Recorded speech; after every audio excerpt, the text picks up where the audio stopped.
Gudang Emas akan menghadirkan cerita-cerita yang menghibur dengan arti yang lain. Pengunjung warteg paling akhir. Namaku Jaka dan ini kisah yang aku alami waktu aku belum nikah dan saat itu masih tinggal di daerah Jawa Timur bersama keluarga. Rumahku berada di sebuah pemukiman yang masih bisa dibilang berupa kampung dan jauh dari hiruk pikuk kota. Di sana ada warung nasi yang kalau kita kenal di Jakarta sebagai warteg yang diminati anak-anak muda untuk menghabiskan malam dengan sekedar ngopi-ngopi, mengobrol ataupun merokok. Ya, wartegnya super lengkap, ada kopi segala macam seperti warung kopi. Dan salah satu pengunjung tetap warteg itu adalah aku. Jarak dari rumah aku ke warteg itu kira-kira 20 menit jika jalan kaki. Dan aku sudah terbiasa sering ke sana setiap malam sendirian. Karena menurutku memang warteg yang lengkap itu serunya menjelang tengah malam, jadi ramai.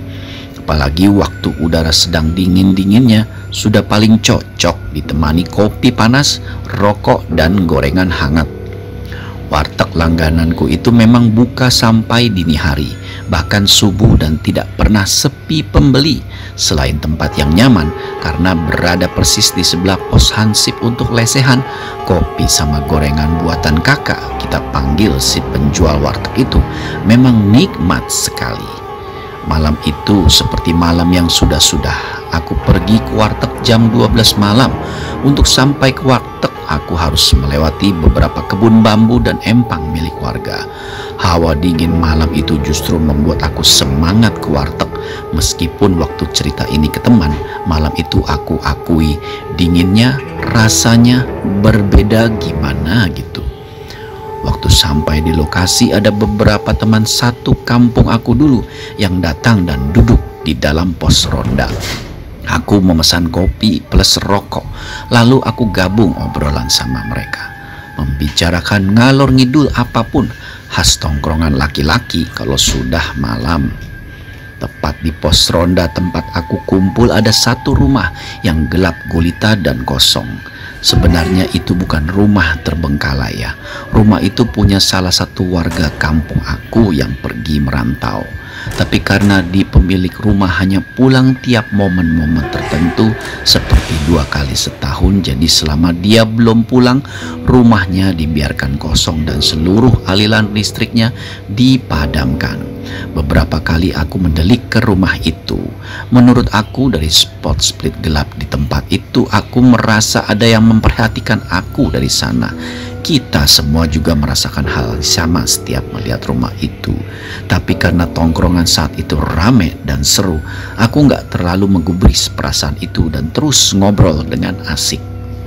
Sekitar jam 1 malam, satu persatu remaja yang nongkrong tadi akhirnya pulang, hingga akhirnya tersisa 2 orang, salah satunya aku. Tadinya aku hendak lanjut ngobrol, tapi karena kakak penjaga warteg menghampiri dan meminta kita semua buat pulang. Alasannya si kakak kedinginan dan merasa kurang enak badan sebab udara dingin malam itu. Aku sempat protes karena kopi dan rokok belum habis, apalagi tidak biasanya si kakak menutup warteg cepat. Namun sambil bercanda kakak hanya menjawab kalau lagi sehat mau 2 hari juga hayu, sekalian gak pulang gak masalah. Kata omongan kakak disambut kita dengan canda tawa. Setelah itu kedua orang pengunjung lain pulang sesuai permintaan kakak dan tersisa hanya aku. Dan memang warteg yang sedang membereskan beberapa peralatan dagangnya kakak itu terlihat batuk. Aku saat itu belum langsung pulang karena kopinya masih tersisa setengah dan sudah terlanjur menghidupkan sebatang rokok. Rencananya pulang ntar dulu deh. Namun si kakak ternyata sudah benar-benar gak kuat. Kali ini dengan agak memaksa dia meminta aku pulang karena dia akan menutup total wartegnya. Dia meminta aku pulang karena segan meninggalkan aku sendirian. Dan saat itu kopinya tinggal setengah cangkir sebenarnya. Ya aku mengiyakan. Tapi aku memilih untuk menghabiskan 1 batang rokok lagi sebelum pulang. Tanggung. Namun rupanya si kakak sudah tidak tahan dan menyuruh aku pulang saat itu juga. Dengan terpaksa akhirnya aku menyeruput kopi tadi hingga habis dan menyerahkan cangkir kosong ke kakak. Udah deh, pulang deh kamu Joko. Mau ditemenin jurik, kata si kakak. "Hus," aku jawab. Ngomongnya sompral banget nih. "Sudah malam," jawabku agak takut. Mengira aku akan pulang, si kakak warteg menutup lapaknya dan pergi menuju rumahnya, karena dia tinggalnya nggak di dalam warteg, nggak jauh dari situ. Sementara itu aku justru masih bertahan di pos selama beberapa lama, karena nanggung banget nih satu rokok yang sudah nyala dan masih terselip di jariku. Hingga rokok itu habis, aku sudah merasa kesepian karena tidak ada yang nemenin ngobrol. Barulah aku putuskan berjalan pulang. Tapi ketika beranjak dari pos, aku kembali mendengar sesuatu yang memperhatikan gerak-gerik aku. Lagi-lagi dari rumah kosong itu. Hal itu membuat aku cukup risih dan memilih untuk mempercepat langkahku menuju rumah. Karena selain merasa diawasi, aku juga yakin dari ujung matanya terlihat bahwa ada objek yang bergerak di teras rumah itu, yang sayangnya selalu menghilang saat aku benar-benar mencoba melihat ke arahnya. Aku berjalan sendirian menyusuri arah jalan menuju rumahku.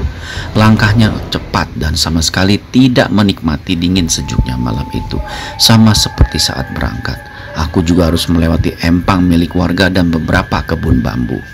Lalu saat aku sampai di kebun bambu, angin yang semula hanya bertiup semilir lama-kelamaan semakin kencang, sampai membuat pohon bambu berdesir dan menimbulkan suara ngeri yang hampir mirip rintihan manusia. Tidak hanya suaranya mengganggu, tapi daun-daun bambu dan batangnya sampai hampir menimpa kepalaku saking besarnya angin. Saat itu aku merasakan ada yang tidak beres dan aku langsung mempercepat langkahku setengah berlari. Namun semakin aku mempercepat langkah di saat yang sama, aku merasa ada sesuatu yang mengikutiku dari belakang. Memang tidak ada suara langkah atau suara orang yang memanggilku, tapi rasanya ada sesuatu yang membuntutiku. Meski begitu, aku sama sekali tidak berani berbalik badan atau sekedar menoleh. Aku memilih terus berlari dan meneruskan perjalanan pulang dengan pandangan mata kuda ke arah depan terus dengan ketakutan. Sampainya aku di kebun bambu kedua, aku masih berlari tapi tidak sekencang saat melewati kebun bambu pertama, karena aku merasa kondisinya sudah aman. Tapi yang terjadi justru sebaliknya. Tanpa suara atau apapun sebagai tanda kemunculan, tiba-tiba saja ada sesuatu yang jatuh atau lebih tepatnya turun dari atas pepohonan bambu di tepi jalan. Saat itu persis di depan aku turun sesosok perempuan berbaju putih dengan rambut yang mekar dan gimbal. Ia berdiri tepat di tengah jalan menghalangi rute yang seharusnya aku lewati menuju pulang. Perempuan itu hanya berdiri sambil tersenyum diam menyeringai dengan tatapan tajam melotot menusuk mataku. Melihat kemunculan sosok itu, aku refleks berhenti berlari dan mendadak yang kaget bukan main. Dengan jantung yang berdebar-debar, aku mencoba mengucapkan istighfar. Sayangnya alih-alih takut dengan lafaz itu dan pergi, sosok wanita itu justru menggoyang-goyangkan leher dan kepalanya ke kiri ke kanan dan tetap berseringai. Lalu ia meniru ucapan istighfar yang aku baca. Sangat menakutkan. Saat itu juga kaki aku seketika kaku dan tidak bisa bergerak. Aku seperti dipaksa menonton wanita itu atau mungkin kuntilanak yang terus mengulangi bacaan istighfar aku dengan gerakan kepala aneh dan mengerikan. Masih di posisi berdiri, aku lalu membaca bacaan Quran yang aku hafal saat itu. Tetapi saat itu begitu panik. Di saat genting seperti itu tentu tidak mudah untuk mengingatkan surat-surat panjang. Aku memilih surat-surat pendek yang mudah aku baca, yaitu 3 surat Qul. Namun lagi-lagi kuntilanak itu justru ikut melantunkan ayat-ayat suci yang aku ucapkan. Mental dan keberanian aku malam itu hancur. Keringat basah mengalir di tubuh aku, dan hal terakhir yang bisa aku lakukan hanyalah tetap membaca ayat Quran dengan lirih, namun dengan kondisi mata tertutup, penuh ketakutan, gemetaran. Aku baca semua surat yang bisa aku ingat dan mencoba untuk tidak menggubris suara kuntilanak yang sesekali tertawa dan sesekali mengikuti bacaan aku. Hingga akhirnya setelah beberapa waktu, suara cekikikan kuntilanak itu terdengar semakin kecil dan menjauh ke arah langit. Barulah saat itu aku berani mengintip keadaan, dan setelah memastikan perempuan itu tidak ada lagi, aku segera berlari sekencang-kencangnya. Malam itu jadi malam terakhir aku berani pulang larut sendirian. Bahkan untuk beberapa waktu aku absen dari tongkrongan di warteg karena trauma. Setelah sedikit nyali, aku kembali nongkrong di sana, namun selalu memastikan bahwa aku tidak berjalan pulang sendirian. Harus ditemani teman, karena aku tidak mau hal itu terjadi lagi.